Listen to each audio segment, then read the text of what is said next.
तो मनोबल बिल्कुल भी नहीं टूटा है, बल्कि पहले जिन लोगों को लग रहा था कि ये सिर्फ स्टूडेंट्स का प्रोटेस्ट है, हमें इसमें नहीं शामिल होना चाहिए, कुछ लोग हैं अभी भी घरों में बैठे हुए हैं, नहीं आके ज्वाइन कर रहे हैं, लेकिन अब उन लोगों को भी रियलाइजेशन हो रहा है कि नहीं, ये बात जो यहाँ पे प्रोटेस्ट हो रहा है, ये जो आंदोलन हो रहा है या यहाँ पे जो भी बात कही जा रही है वो सही है। वो यहाँ जो सड़क पे आ रहा है, अगर सरकार के खिलाफ नारे लगा रहा है, वो क्या मांग रहा है?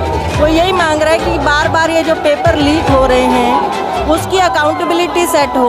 और इस समय क्योंकि रूलिंग गवर्नमेंट बीजेपी की है और बीजेपी में जो एजुकेशन मिनिस्टर है वो मिस्टर धर्मेंद्र प्रधान है, वो उनका इस्तीफा नहीं मांगेंगे तो किसका इस्तीफा मांगेंगे? नमस्कार मैम, आपका नाम?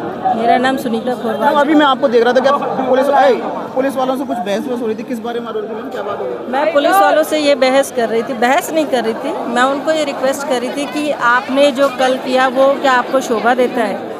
हमारे बच्चे हैं जिनको हम फूलों की तरह अपने घर में रखते हैं, अगर वो आज इस रोड पे सड़क पे आ रहे हैं, प्रोटेस्ट कर रहे हैं तो कोई कारण ही होगा।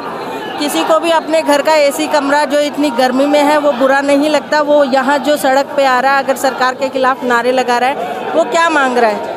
वो यही मांग रहा है कि बार बार ये जो पेपर लीक हो रहे हैं उसकी अकाउंटेबिलिटी सेट हो। और इस समय क्योंकि रूलिंग गवर्नमेंट बीजेपी की है और बीजेपी में जो एजुकेशन मिनिस्टर है वो मिस्टर धर्मेंद्र प्रधान है, वो उनका इस्तीफा नहीं मांगेंगे तो किसका इस्तीफा मांगेंगे?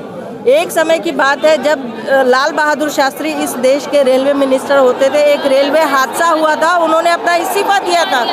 क्या जो हमारे उस समय ये थे, बाद में प्रधानमंत्री मिले लाल बहादुर शास्त्री, वो क्या रेल चला रहे थे, ट्रेन चला रहे थे? मॉरल ड्यूटी पे दिया था उन्होंने अपनी मॉरल रिस्पॉन्सिबिलिटी समझते हुए वो रिजाइन। आपको बीच में टोकना चाहूँगा, मैंने दो बातें करनी है। एक तो इतने दिनों बाद, इतने संघर्ष और मार खाने के बाद आज राहुल गांधी प्रोटेस्ट में बैठे हैं प्रधानमंत्री आवास के बाहर, लोक कल्याण मार्ग पे।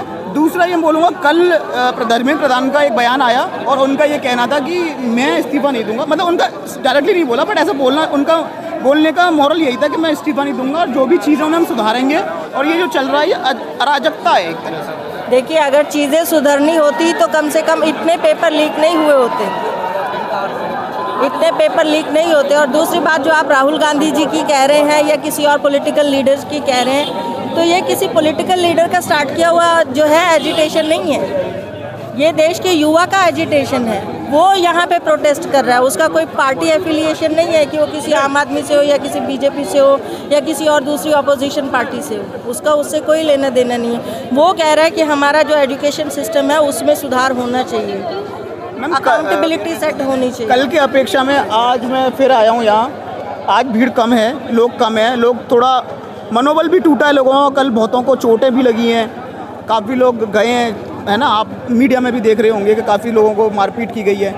पर अब इस प्रोटेस्ट का आगे क्या, आपको क्या लगता है क्या होगा आगे? आपको लग रहा है मनोबल टूटा है? मनोबल बिल्कुल भी नहीं टूटा है, बल्कि मनोबल और भी मजबूत हुआ है, और भी मजबूत हुआ है। जितना तुम हमें दबाओगे, जितना भी तुम, हमेशा ये कहा जाता है जितना भी किसी की आवाज़ को सप्रेस करने की, उसको दबाने की कोशिश होती है ना, वो और ऊपर उड़ के आती है और उभर के आती है। तो मनोबल बिल्कुल भी नहीं टूटा है, बल्कि पहले जिन लोगों को लग रहा था कि ये सिर्फ स्टूडेंट्स का प्रोटेस्ट है, हमें इसमें नहीं शामिल होना चाहिए, कुछ लोग हैं अभी भी घरों में बैठे हुए हैं, नहीं आके ज्वाइन कर रहे हैं, लेकिन अब उन लोगों को भी रियलाइजेशन हो रहा है कि नहीं, ये बात जो यहाँ पे प्रोटेस्ट हो रहा है, ये जो आंदोलन हो रहा है या यहाँ पे जो भी बात कही जा रही है वो सही है, हमारे आने वाले भविष्य के लिए, हमारे आने वाली जनरेशन्स के लिए बात हो रही है। शुक्रिया मैम।